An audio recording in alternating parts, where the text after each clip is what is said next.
Marxists have always desired to remove anything speaking about slavery in any museums or anything, because their greatest sin is always in their face. They never atone for it. Well, with the Trump administration, some people even say the regime, Trump decides that the national parks need to start removing all the things about slavery. Now, I want you to see what happened in Philadelphia.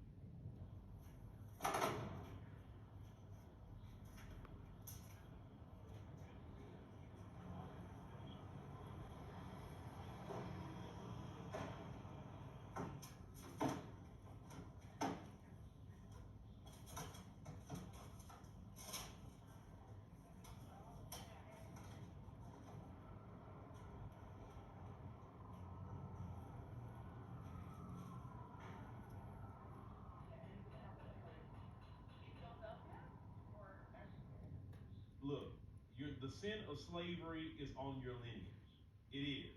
And the curse of slavery is on your lineage. You can take down whatever information placards about slavery. You can take down monuments. You can take down whatever you want about slavery. It's still not going to remove the stain, the guilt, and the curse upon your lineage because of slavery. I don't get worked up by that. I really don't. Because reality speaking, it happened. Y'all was a part of it. You benefited from it. That's what built the nation. It's slavery. So I would, as a black American, don't get too worked up by it. Don't do that. Because let's call it what it is. All that stuff may be taken down during his administration, but the next administration will put it right back up. So that's, I mean, you got to understand that it's not going to stay permanently down. And did he help? Did he help any Republicans by doing that? That's because they got the midterms coming up. There may be some black Republicans that may be like, you know what, this is a little too much for me. I'm not voting for these people. I may not vote for a Democrat, but I'll sit it out. Because, you know, black Republicans can sit it out too. So they may not like that situation. Listen, a lot of black Republicans that I've met and I've talked to, not all of them are sellouts. You know what I'm saying? Some of them just believe in just certain things, and they don't believe in certain things that Democrats do.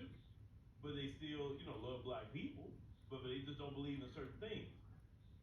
And that's fine. But I always say to the black Republicans, being in the Republican Party, you're gonna eventually face that racism. How you gonna handle it? You can't just let it brush over.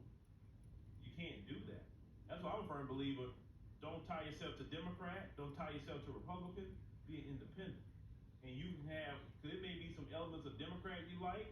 It may be some elements of Republican you like. And you can just mesh them together, but you're still an independent. And you vote accordingly.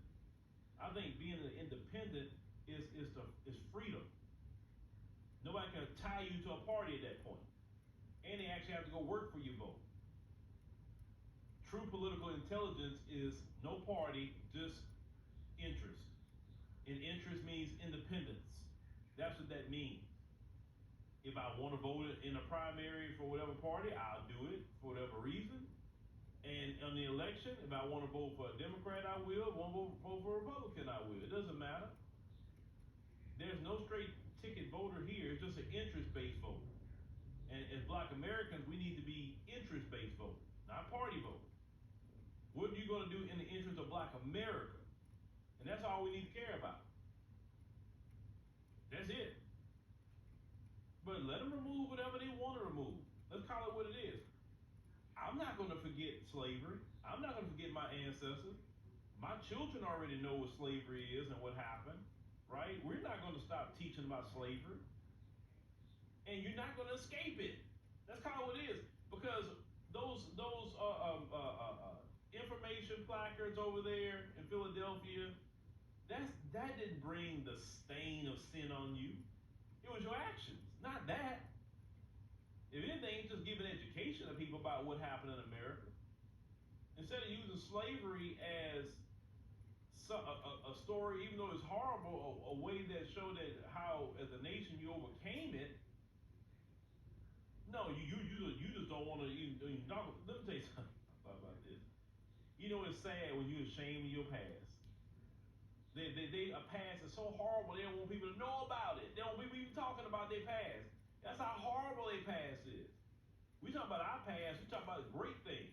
When they talk about their past, think about it. They don't have nothing in the past that they can look back to and be really proud of in the grand scheme of things.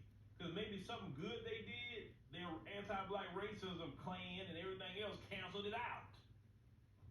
Well, we did this good, yeah, but you was also unaliving black people more often here. So any good you did, it got canceled out, buddy. So yeah, they can take down whatever they want to take down. You're not erasing the condemnation of slavery off your lineage. You're not erasing the judgment that you're starting to experience because of slavery and the way you treated God's children. Take down whatever you want to take down. You never know. Taking it down may increase the judgment on you because you're trying to get away from it. You better be careful with that because you're already dealing with judgment now, and it's a slow one too. But you taking down all that is you hardening your heart. No different than Pharaoh in the Bible. Pharaoh hardened his heart the moment God started getting on to him and judging, right?